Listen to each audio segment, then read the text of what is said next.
Politics பேசுறான், politics. நம்ம ஆட்டுக்குட்டி அண்ணாமலை தமிழக பாஜக மாநில தலைவர் திரு அண்ணாமலை அவர்கள் வந்து லண்டன் போயிட்டு வந்ததுக்கு அப்புறம் இது மாதிரி மாறிட்டாருன்னு ரொம்ப கவலைக்கிடமா இருக்கு. என்னன்னு பாத்தீங்கன்னா, தன்னைத்தானே வந்து சவுக்கால் அடிச்சுக்கொன்னு ஒரு அறிவிப்பை வந்து நேற்று பிரஸ் மீட்ல வெளியிட்டு இருக்காரு. அதுக்கப்புறம் நான் வந்து திமுகவை ஆட்சியில இருந்து அகற்ற வரைக்கும் நான் செருப்பு போட மாட்டேன்ற மாதிரி ஒரு அறிவிப்பையும் கொடுத்திருக்கிறாரு. செருப்பு போட மாட்டேன், இது ஒரு மிகப்பெரிய ஒரு கேவலமான ஒரு விஷயம். என்னன்னா, இந்த சமூகத்துல ஏற்றத்தாழ்வுல இருக்கு, தலித் மக்கள், ஒடுக்கப்பட்ட மக்கள் இன்னும் ஊர் தெருவுக்குள்ள செருப்பு போட்டு நடக்க முடியாம சூழல் இருக்கு. சோ அந்த ஏற்றத்தாழ்வுகள் வந்து முடியும் வரைய, அந்த ஏற்றத்தாழ்வுகள் வந்துட்டு சரி செய்யற வரை நான் செருப்பு போட மாட்டேன்னு சொன்னா அதுல ஒரு நியாயம் இருக்கு. திமுக ஆட்சியை வந்துட்டு விரட்டுற வரைக்கும் நான் வந்து செருப்பு போட மாட்டேன்னா, அண்ணாமலை இது வரைக்கும் செருப்பு போடாம தான் இனிமேல்ட்டு நடக்க போறாருன்னு தோணுது. ஏன்னா தமிழக மக்கள் யாரு தங்களுக்கான அரசு, யாரு தங்களுக்கான வழிநடத்தக்கூடிய ஆட்சியாளர்ன்றத தேர்ந்தெடுக்கிறதுல தெளிவா இருப்பாங்க. அதே மாதிரி வன்முறையை தூண்டுற, சிறுபான்மை மக்களுக்கு எதிராக ஒரு கலவரத்தை தூண்டக்கூடிய திட்டமிட்டே ஒரு வதந்தியில பொய் பிரச்சாரங்களை பரப்பக்கூடிய இந்த பிஜேபி, சங் பரிவார, இந்த ஆட்டுக்குட்டி போன்ற சங்கிகளுக்கு என்னைக்குமே இடம் கொடுக்க மாட்டாங்க தமிழக மக்கள். அதே போல நீ வந்து விரதம் 48 நாள் இன்னையில இருந்து விரதம் எடுக்க போறேன்னு சொல்றீங்க. முருகனுக்கு அறுபடை முருகனுக்கு கோயில்ல போயிட்டு நீங்க பூஜை பண்ண போறேன்னு சொல்றீங்க. இது எல்லாமே ஒரு திட்டமிட்டு தமிழ்நாட்டு மக்களை ஆன்மீகன்ற பேர்ல மக்களை வந்து எப்படியாவது நீங்க வந்து கவர்ந்துடலாம்னு சொல்லிட்டு யோசிக்கிறீங்க.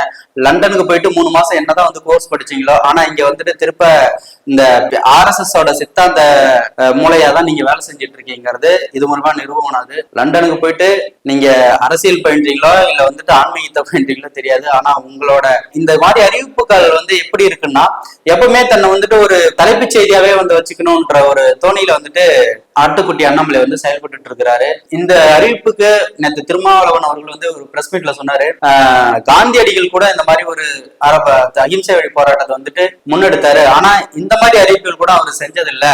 அண்ணாமலைக்கு தன்னை எப்பவுமே ஒரு முன்னிலைப்படுத்திக்கணும். ஏடிஎம்கே தான் எதிர்கட்சியா இருக்கு, ஆனா பிஜேபியை வந்து எதிர்கட்சியா நிலைநிறுத்திங்கன்ற மாதிரி ஒரு தினந்தோறும் ஒரு அறிக்கையை திமுக அரசு மீது ஒரு குற்றம் சாட்டிட்டே வந்துட்டு இருக்காரு. இவரு லண்டன் போயிட்டு வந்ததுக்கு அப்புறம் இவருக்கு என்ன மாறி போச்சுன்னு தெரியல அப்படின்ற மாதிரி கலாய்ச்சிட்டு போயிருக்கிறாரு. ஆனா அண்ணாமலை இது போன்ற ஒரு ஏற்கனவே வந்துட்டு பாத யாத்திரை போனீங்க, நிறைய பிரச்சனை வந்து தமிழ்நாட்டுல வந்து தூண்டி விட்டீங்க, அதெல்லாம் எடுபடல. இன்னைக்கு வந்து ஒரு புது யுக்தியை வந்து கையாண்டுட்டு இருக்கிறாரு அண்ணாமலை. இவர் வந்துட்டு கேலி கூத்தாக்கப்படுவாருன்றதா ஒரு நிதர்சனமான உண்மை. என்னன்னா, இப்ப கொரோனா டைம்ல பிஜேபி அரசு என்ன பண்ணுச்சுன்னா, இந்த மோடி அரசு எல்லா கையிலயும் வந்துட்டு விளக்கேத்த சொல்லிட்டு எல்லாரும் வந்துட்டு தட்டை வச்சு வீட்டுக்கு முன்னாடி நின்று தட்டுங்க அப்படின்னு சொல்லிட்டு கொரோனா டைம்ல வந்து ஒரு கேவலமான ஒரு விஷயத்த செஞ்சாங்க.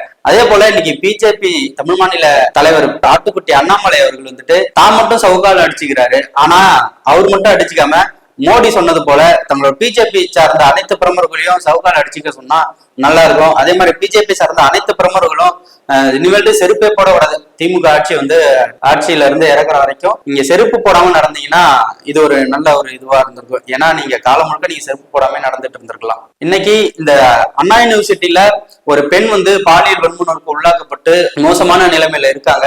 அவங்களுக்கு நீதி கிடைக்கணும்ன்ற மாதிரி தமிழக மக்கள் எல்லாருமே நாங்க கேட்டுக்கிறோம். அதே போல இந்த அண்ணாமலை அவர்கள் திட்டமிட்டே இந்த அண்ணா யூனிவர்சிட்டியில நடந்த பிரச்சனையை மட்டும் வந்து கையில் எடுத்து இப்ப நேற்று தமிழிசை சவுந்தரராஜன் அக்கா மேனாள் ஆளுநர் அவர்கள் அண்ணா யூனிவர்சிட்டிக்கு முன்னாடி வந்து போராட்டம் பண்ணியிருக்காங்க. அதுக்கு காவல்துறை வந்து நடவடிக்கை எடுத்திருக்கு. அதை கண்டிச்சு இன்னைக்கு வந்துட்டு தன்னை சவுக்கால் அடிச்சுக்கின்ற மாதிரி திமுக அரசு மிக கடுமையா வந்து குற்றம் சொல்றன்ற பேர்ல வந்துட்டு தன்னோட விருப்ப ஆதங்கத்தை என்னதான் பண்ணாலும் இங்க வந்துட்டு நம்மளால வந்து நிலையான ஒரு இடத்தை பிடிக்க முடியலையே அப்படின்ற ஒரு ஆதங்கத்துல ஒரு குருட்டாம்போக்குல இந்த பிஜேபி அண்ணாமலை ஆட்டுக்குட்டி அண்ணாமலை வந்து இந்த ஒரு நூதன செயல் திட்டங்கள்லாம் கையில் எடுத்துட்டு வந்துட்டு இருக்கிறாரு. நிர்பயா கொலை வழக்குல ஏன் போராடல? ஆஷிபா கோவில் கருவறைக்குள்ள வச்சு கற்பழிக்கப்பட்டாங்க, அப்போதெல்லாம் எங்க போனீங்க? குற்றவாளியை வந்து விடுவிக்க சொல்லி பிஜேபி அரசு போராட்டங்கள் நடத்துனது, பேரணிகள் நடத்தினது. இன்னைக்கு வந்துட்டு பிஜேபி வந்து வெறும் கண் துடைப்புக்காக தமிழக மக்களை ஏமாத்துறதுக்காக இந்த மாதிரி தன்னைத்தானே சவுக்கால் அடிச்சுக்கிறது. அதுவும் சவுக்கால் அடிக்கிறது ஒரு மிகப்பெரிய ஒரு நாடகமா இருக்கு. பின்னாடி நிக்கிறவங்க எல்லாம் வந்து ஒரு பதாகியை வந்து கையில வச்சுக்கிட்டு இவர் 2-3 அடி தான் அடிப்பாரு. ஆனா அங்க வந்து அப்படியே தடுக்கிற மாதிரி தடுத்துக்கிட்டு இது ஒரு போராட்டம்னு அறிவிச்சு செஞ்சிட்டு இருக்காங்க இந்த பிஜேபி ஆட்டுக்குட்டி அண்ணாமலை. அண்ணா யூனிவர்சிட்டிக்குள்ள நடந்த இந்த நிகழ்வுக்கு, இந்த சம்பவத்துக்கு அந்த சம்பந்தப்பட்ட நபருக்கு பின்னாடி இன்னொரு நபரா இருக்கிறதா வந்துட்டு பிஜேபி வந்து குற்றம் சாட்டிட்டு வராங்க.